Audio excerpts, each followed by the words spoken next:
नमस्कार, आप देख रहे हैं डॉक्टर साहिब, आपके साथ मैं हूं मुस्कान और आज मेरे साथ मौजूद है डॉक्टर अजय कुमार। इनके बारे में दर्शकों आपको बता दूं कि ये यूरोलॉजिस्ट सोसाइटी ऑफ इंडिया और साथ ही इंडियन मेडिकल एसोसिएशन के राष्ट्रीय अध्यक्ष और साथ ही पाम व्यू में यूरोलॉजिस्ट है। सर, बहुत बहुत स्वागत है आपका। धन्यवाद।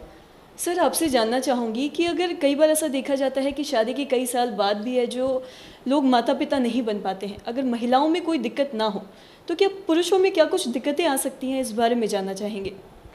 अच्छा प्रश्न है। जनरली गांव देहात में जब बच्चा नहीं होता था शादी के बाद, तो हमेशा लोग ब्लेम करते थे कि औरत ये गड़बड़ है, ये बच्चा पैदा नहीं कर सकती है। उसके लिए लेडीज़ को बहुत टॉर्चर होता था। लेकिन अब मॉडर्न टाइम में अब इन्वेस्टिगेशन होता है। लेडीज़ का इन्वेस्टिगेशन जब करती हैं गायनेकोलॉजिस्ट और पाती हैं कि सब कुछ ठीक ठाक है, तो फिर पुरुषों का इन्वेस्टिगेशन होता है। पुरुषों का जब इन्वेस्टिगेशन होता है तो सबसे इम्पोर्टेंट स्पर्म है, क्योंकि कोई भी जो बच्चा गर्भ धारण की जो प्रक्रिया है वो क्या होता है कि कितने 10 मिलियन 20 मिलियन स्पर्म्स टेस्टिस में बन के वहाँ से निकलते हैं, एक ट्यूब के द्वारा प्रोस्टेट ग्लैंड के नज़दीक आते हैं। वहाँ भी कुछ स्राव उनमें जुड़ता है। 20% सेमिनल फ्लूइड का पार्ट आता है टेस्टिस से, बाकी 80% सेमिनल वेजिकल और प्रोस्टेट ग्लैंड जो कि पेशाब की थैली के नीचे रहता है, उससे मिल करके और वो सेमिनल फ्लूइड बनाता है। और वो सेमिनल फ्लूइड कई मिलियन स्पर्म को लेके चलता है सेक्सुअल इंटरकोर्स में। वो वेजाइना के अंदर वो सब प्रवेश करता है और प्रवेश करने के बाद आपस में बड़ी लड़ाइयाँ होती हैं। स्पर्म में मार काट चलता है, कौन आगे, जिसे रेस होता है या कोई तरह का युद्ध हो, उस तरह का रेस होता है। क्योंकि फाइनली औरत में तो एक ही ओवम बनता है, एक ही डिम्ब बनता है जो ओवरी में बन के यूट्रस में आता है, और वो रेडी है जहाँ एक स्पर्म जाएगा। अब समझो 10, 15, 20 मिलियन स्पर्म चला टेस्टिस से, फाइनली एक ही योद्धा होता है जो कि जा करके औरत के ओवम से में घुसता है और उस वहीं से गर्भ की प्रक्रिया शुरू हो जाती है। अब इमेजिन करिए कि इसमें क्या क्या गड़बड़ी कहाँ कहाँ हो सकती है। गड़बड़ी है कि यदि स्पर्म बनता है मर्दों में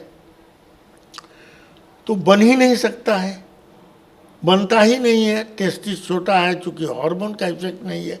ऊपर ब्रेन के बेस में कुछ ये होती है हाइपोथैलेमस पिट्यूटरी, उनसे कुछ हार्मोन निकलते हैं जिसका इफेक्ट टेस्टिस पर होता है, और टेस्टिस उनके इफेक्ट में स्पर्म बनाता है।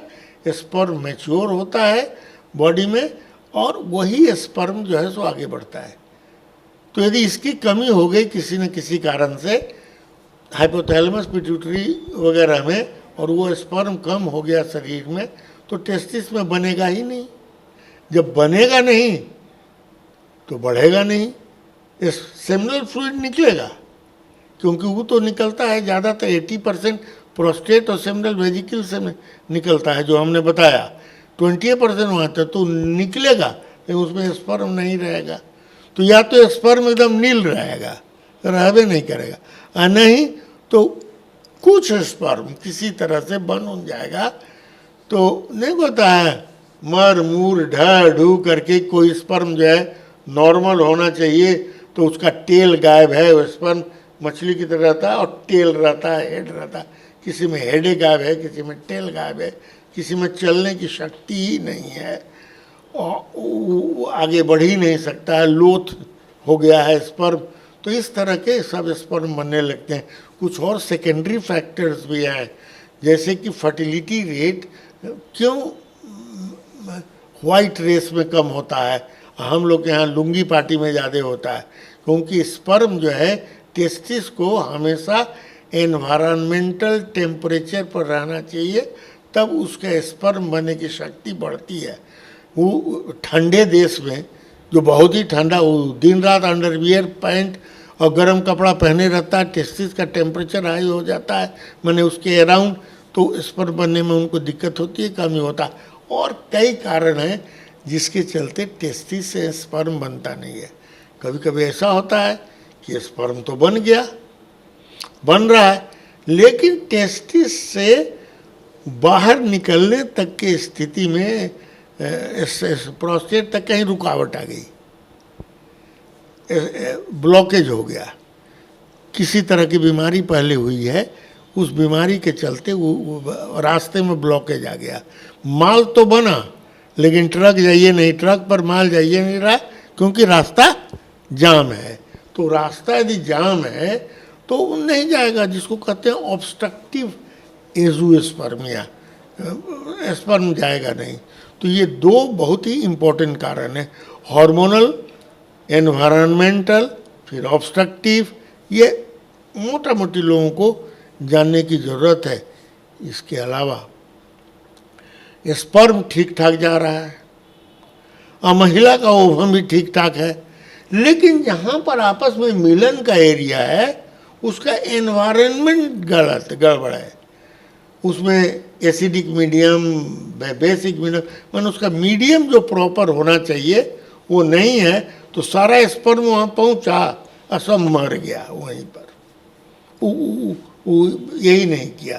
तो ये भी एक स्थिति बनती है। स्पर्म ठीक है, ओवम ठीक है, लेकिन दोनों अंदर जा कर के एक दूसरे से मिलते नहीं है।